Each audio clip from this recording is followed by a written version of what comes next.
In Part 1, Chapter 13 of Chinua Achebe's Things Fall Apart, Umwofia awakes to the news that Ezeudu, the respected old warrior who told Okonkwo not to take part in Ikemefuna's execution, has died.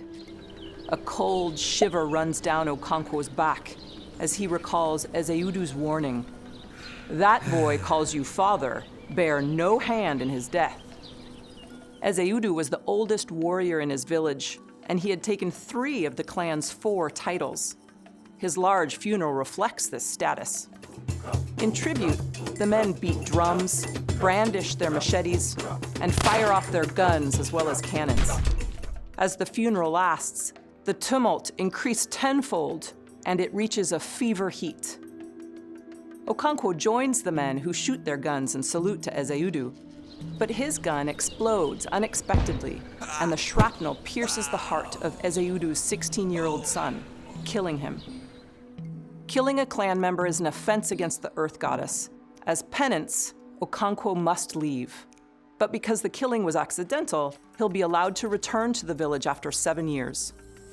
Gathering their belongings, he and his family set off for his mother's village, Mbanta.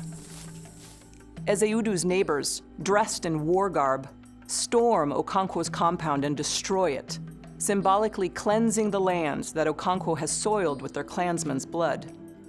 They do this to honor the Earth Goddess.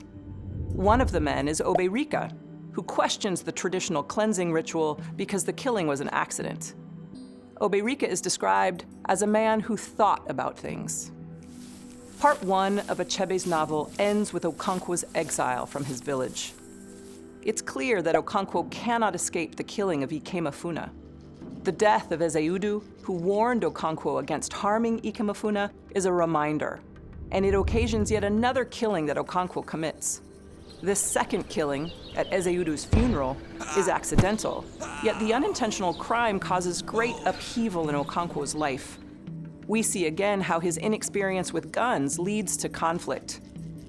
We also learn that this crime is considered female because it was inadvertent, an act of fate.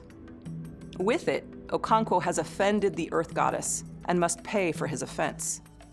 The tribe brandishes weapons as a form of tribute to Ezeudu. After the man's son is killed, men destroy Okonkwo's compound in honor of the Earth Goddess. A warrior culture, the Igbo use controlled violence in this chapter for ceremonial and religious purposes. Oberika is characterized as thoughtful. He questions Okonkwo's punishment and why his own twin infants had to be abandoned. In Igbo culture, multiple births are an abomination.